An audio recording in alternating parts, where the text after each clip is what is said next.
And will that be the first time you ever took that journey? Yes, it will.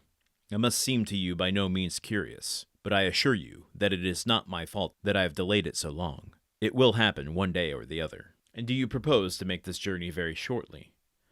I do not know. It depends on circumstances, which depend on certain arrangements. I should like to be there at the time you come, and I will endeavor to repay you, as far as lies in my power, for your liberal hospitality displayed to me at Monte Cristo. I should avail myself of your offer with pleasure, replied the host. But, unfortunately, if I go there, it will be, in all probability, incognito. The supper appeared to have been supplied solely for Franz, for the unknown scarcely touched one or two dishes of the splendid banquet to which his guest did ample justice. Then Ali brought on the dessert, or rather, took the baskets from the hands of the statues and placed them on the table. Between the two baskets, he placed a small silver cup with a silver cover. The care with which Ali placed this cup on the table roused Franz's curiosity. He raised the cover and saw a kind of greenish paste, something like preserved angelica, but which was perfectly unknown to him. He replaced the lid, as ignorant as what the cup contained as he was before he had looked at it. And then casting his eyes towards the host, he saw him smile at his disappointment. "You cannot guess," said he, "what there is in that small vase, can you?" "No, I really cannot." Okay, let's pick up our conversation from yesterday and transition this into something I've been taunting this entire chapter. First of all, I want to talk about some of Dumas' tendencies when writing, or intentions while writing. I think coming from the theater, that probably informed a lot of this, but one thing that is unique to him, especially as a romanticist, is that he used philosophical debates in dialogue rather than in exposition. So we're not necessarily entering into the thoughts of the characters through the prose. We are usually having two characters with differing points of views or experiences to debate a point. And I think this scene really highlights that. Once again, you could almost see this playing out on stage. It's that cinematic quality that we've talked about many, many times on this show. And that brings me around to Auguste Mackay. Because this idea of the philosophy coming out through dialogue between two characters is something that is unique to Dumas. That is something of his style, his voice, his fingerprint. But I learned something earlier this chapter that blew my entire perception, not only of this story apart, but all stories. Just the art of commercial storytelling. I know that's a huge claim, and this is probably not new information to a lot of you. It was to me, though, in terms of the scope and ramifications of it. I kind of knew that it was a thing. Man, I am being cryptic right now. I kind of knew it was a thing, particularly in regard to like Dickens. But okay, enough beating around the bush. Auguste Mackay was a man.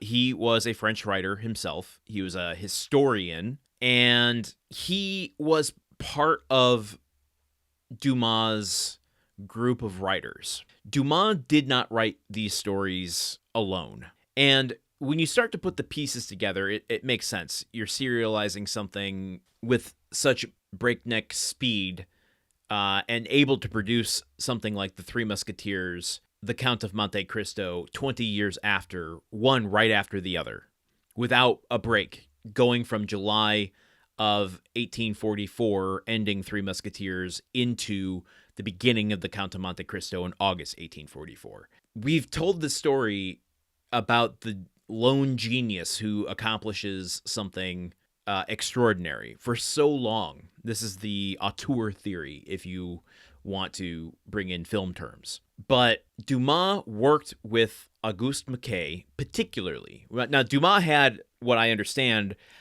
a sort of writer's room to make his stories, but Auguste Mackay was one of, let's call him his head writer, because this is why I wanted to take some time to really mention this on the show because I don't feel like I have a full grasp of it yet. I'm only going to relay to you my current understanding and just hold ownership over the fact that that might change the more I learn.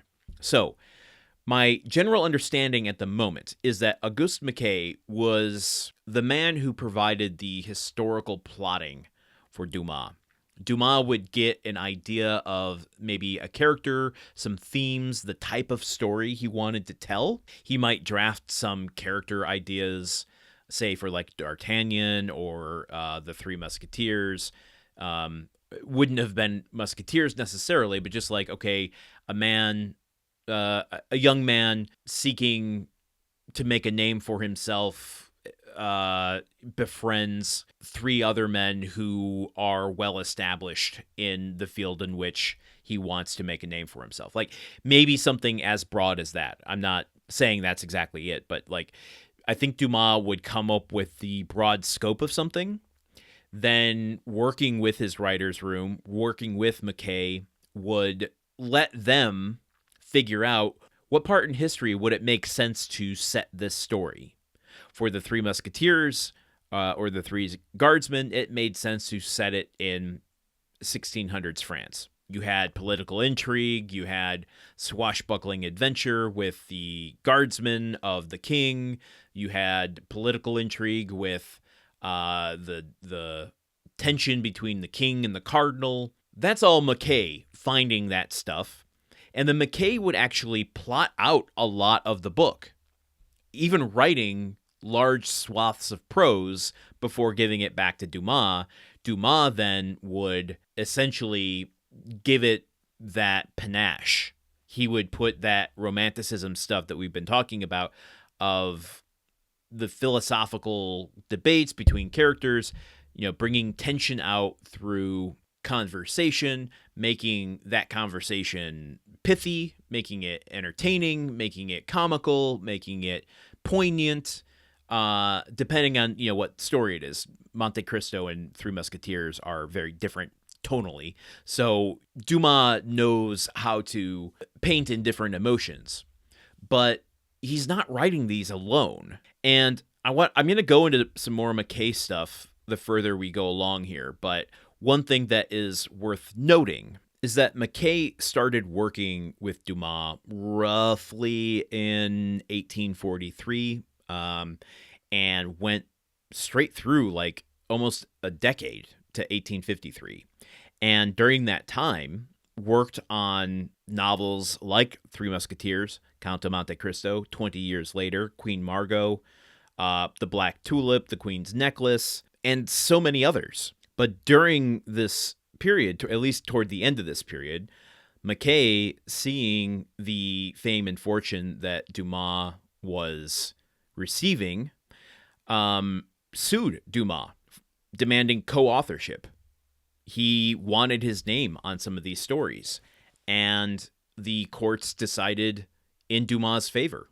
I know arbitration isn't the sexiest of topics, but I want to mention that now because I'm going to go into the importance of recognizing the different voices that go into something, the danger of mythologizing the genius author, which is the story we've told for so long, not just with Dumas, but in general. And